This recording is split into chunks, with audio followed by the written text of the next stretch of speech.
Assalamualaikum warahmatullahi wabarakatuh.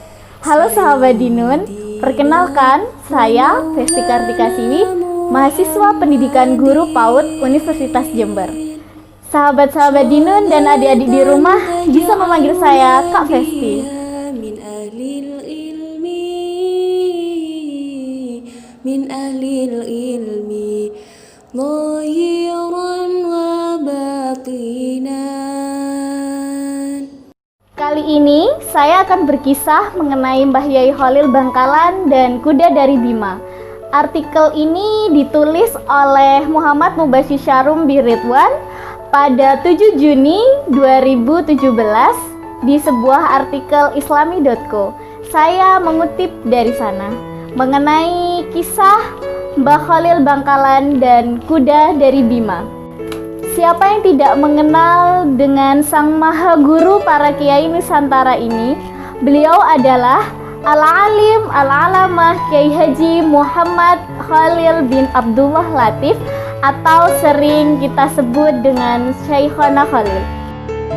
Beliau adalah guru dari Hadratus Syekh Kiai Haji Hashim Asy'ari Tebu Ireng Jombang, Kiai Haji Abdul Karim Lirboyo Kediri, dan sejumlah ulama besar Nusantara lainnya.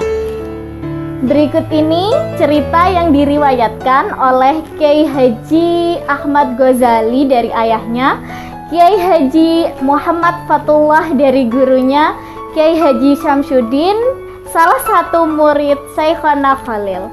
Cerita ini menunjukkan begitu besarnya penghormatan Syekhona Khalil terhadap guru-gurunya.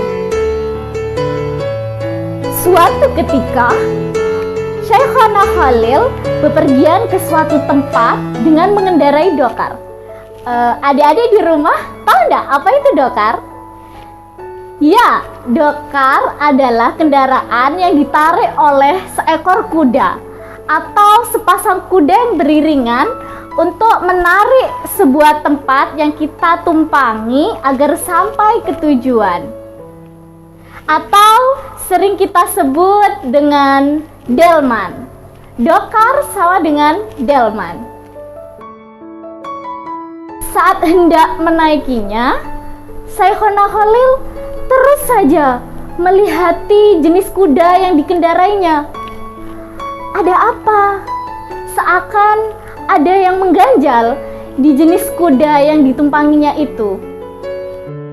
Beliau bertanya kepada sang kusir dokar, "Dari mana kuda ini berasal?" tanya Syekhona Khalil.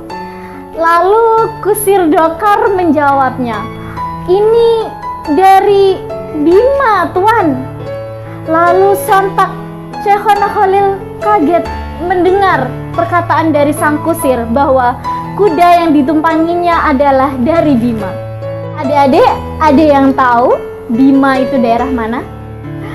Oh iya, Bima itu di daerah timur Indonesia, tepatnya di Provinsi Nusa Tenggara Barat.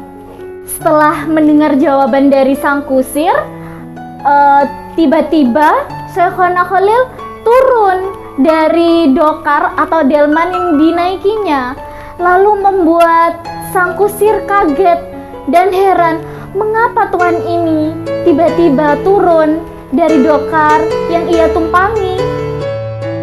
Sang kusir bertanya kepada Syekhona Khalil, "Kenapa tuan tidak ingin menaiki delman ini?" "Karena salah satu guruku berasal dari Bima. Aku sungguh keberatan jika aku mengendarai kuda yang asalnya dari Bima, yang berasal dari kota yang sama dari guruku tercinta," jawab Syekhona Khalil. "Bisa jadi kuda yang aku tumpangi ini termasuk keturunan kuda-kuda yang pernah ditumpangi oleh guru-guruku atau putra-putranya yang ada di sana. Jadi aku sungguh keberatan," jawab Syekhona Khalil. "Bisa jadi kuda yang aku tumpangi ini adalah keturunan kuda yang pernah dinaiki guruku atau putra-putranya di sana, di Bima," Jawab Syekhona Khalil menerangkan bahwa kenapa beliau enggan untuk menaiki dokar yang dikendarai tadi itu. Dalam Hasanah Ilmu Akhlak diterangkan bahwa hendaknya semua murid harus menghormati gurunya dan sebenar-benarnya menghormati. Di antara menghormati gurunya, juga menghormati putra-putranya dan segala hal yang berkaitan dengannya. Memuliakan guru dalam perspektif ulama tasawuf adalah salah satu kunci mendapatkan ilmu yang bermanfaat. Karena ridho Allah adalah ridho guru, murka Allah adalah murka guru. Demikianlah etika yang diajarkan para ulama. Apa yang diajarkan oleh para ulama sungguh diamalkan oleh Syekhona Khalil dalam kehidupan nyata. Sungguh luar biasa akhlak beliau. Salah satu akhlak terpuji yang tampak di pribadi Syekhona Khalil adalah menghormati sekaligus memuliakan guru-gurunya. Bukan hanya secara langsung, melainkan juga hal-hal yang berkaitan dengan guru-gurunya.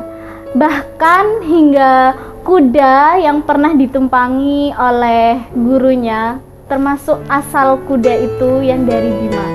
Betul-betul sosok ulama yang mulia dan memuliakan guru-gurunya. Terima kasih kepada sahabat Dinun dan penonton di rumah, adik-adik sekalian. Kita sudah ada di penghujung cerita.